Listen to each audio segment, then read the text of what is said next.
Alors que le premier quart du XXIe siècle touche à sa fin, l'UNICEF livre un constat à la fois lucide et pressant dans son rapport annuel La situation des enfants dans le monde 2024. Intitulé L'avenir se bâtit maintenant, ce document dissèque trois forces majeures, les changements démographiques, la crise climatique et les technologies d'avant-garde des dynamiques qui redessinent déjà la vie des enfants et définiront leur devenir d'ici 2050.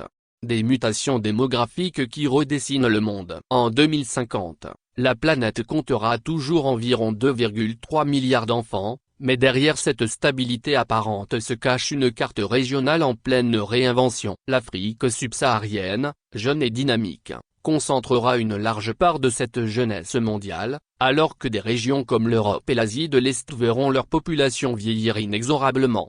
Ces déséquilibres démographiques créent des opportunités, notamment économiques, mais aussi des pressions accrues sur des infrastructures déjà fragiles. Les défis d'accès à l'éducation, aux soins et aux services essentiels risquent de s'intensifier, en particulier dans les régions les plus jeunes.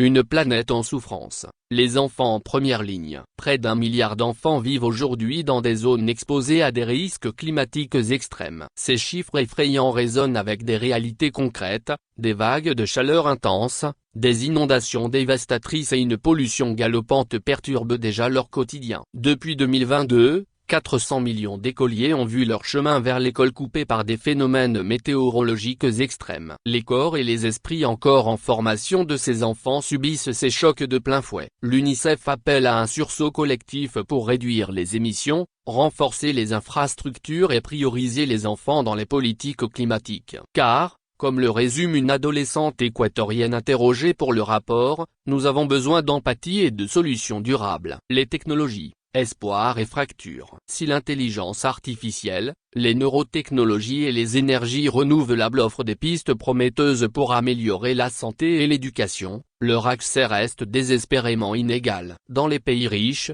95% des habitants sont connectés à Internet, contre seulement 26% dans les pays les moins développés. Pour l'UNICEF, la fracture numérique doit être comblée en urgence. La connectivité et la littératie numérique, couplées à une gouvernance éthique des technologies, sont présentées comme les clés d'un avenir inclusif pour chaque enfant.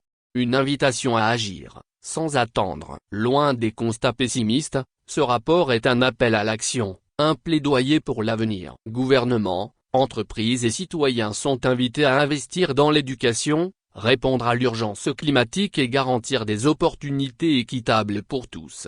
Chaque décision que nous prenons aujourd'hui déterminera le monde de demain, rappelle l'UNICEF. L'avenir des enfants n'est pas une question de chance, mais d'engagement. Il est temps d'agir.